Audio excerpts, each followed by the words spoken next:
Hello and welcome to another video. Today I have finally got my Empire Clone Troopers to Relic 5 and Tarkin obviously is at 7 still, but I am now going to attempt the next tier, which is the 1.2mm tier, which is tier 4 I believe. So yeah, I can, again, I've max scored this now, so it's I'll show you what mods I have, and obviously you'll see what sort of how I attack and how I'll get off my strategy to get the max score. So yeah, with the mods, very much starting with Tarkin. Obviously, again, always putting a lot of speed. I've tried to make it so all of them go before any of the opposition clones. So with Tarkin, mostly it's speed. Obviously, try and get some crit chance, special crit chance in. I'll have a lot of potency in on him because obviously that's going to help with his massive AoE hit, because obviously it does bonus damage based on his potency. And also he has a little bit of tenacity, a little bit of armor and whatnot, but mostly my focus was potency and speed. Next up will be Apo. Yep. So with Apo, again, I have a lot of speed. I want him to go first because he is going to dispel all the retributions to start off with. So once everyone else starts hitting, there's no counter attacks, which will then reduce the cooldown on the execute. So ideally, you want to get rid of all those retributions to start off with. So you want Apo as your fastest. Other than that, you know, bit of survivability, again, bit of crit chance if I can, stuff like that. But for the most part, it's about getting him, making sure he's as fast as possible. Scorch, after a friend of mine was telling me about him, because I know my Scorch last time was like, I think he had 60k protection and stuff like that. So it weren't particularly tanky. I obviously redone my mods a bit with him.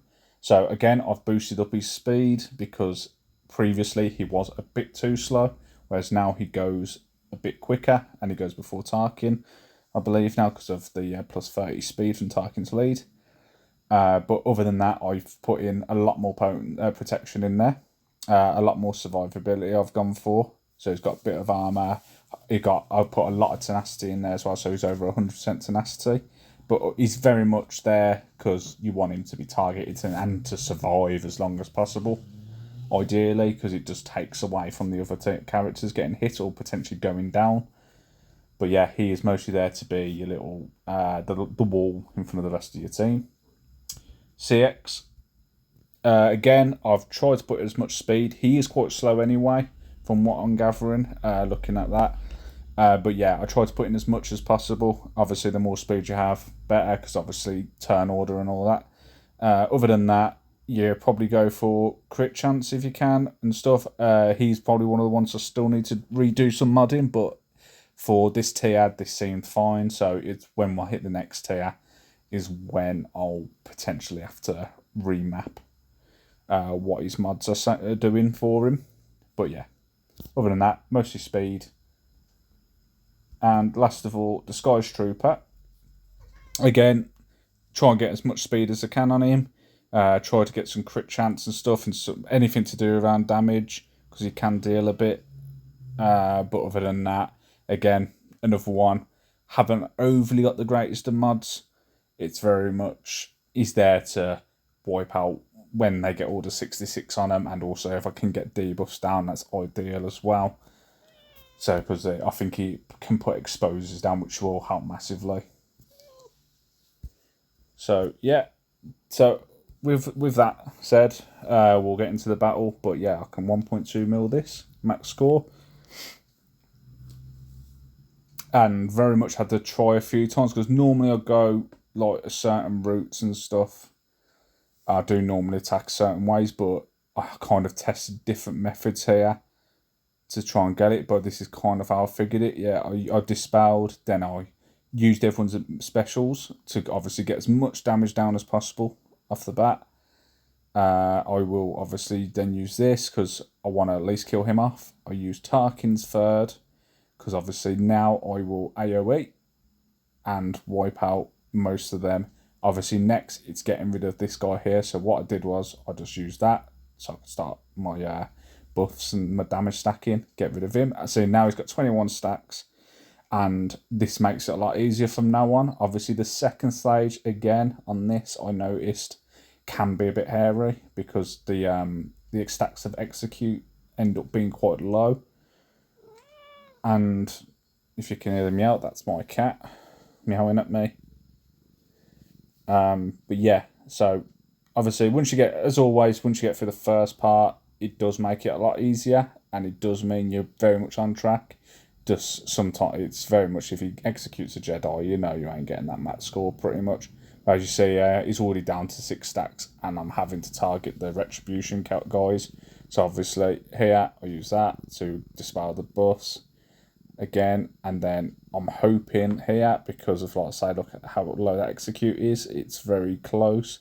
I need to make sure I'm landing my hits and getting the kills. So fortunately, this AoE should wipe them, as it did. So that's kind of the best time to use the AoE, is when it's looking a bit close. But as you see, this last stage, I start putting down a lot more damage overall. And I can, like, there we go. Now the 2 disguises are gone. I don't have to worry about the stacks dropping down too quick, because it's only going to drop 1 per attack. And this will finish off this battle. So yeah, it's, again, once you kind of get it down, it's not too difficult. I'm kind of finding this on all the raids so far. So every team I've used, it's just figuring out your pattern, and you can max score as long as you got the right teams, obviously. So I've got my second Jedi Vanguard team, and they are all I've got Luminara at gear 12, Relic 5, and the rest I've got the 4 Jedi who would go with Jedi Master Mace Windu, all at gear 12, but I still can't max score the second tier, which is the gear 12 tier, and it's simply because they just don't deal enough damage early on.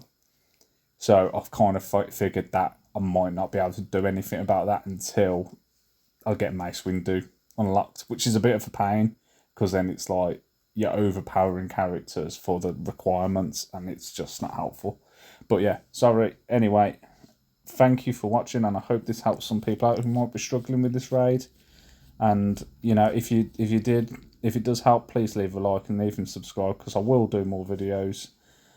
But for now, thank you for watching. Bye.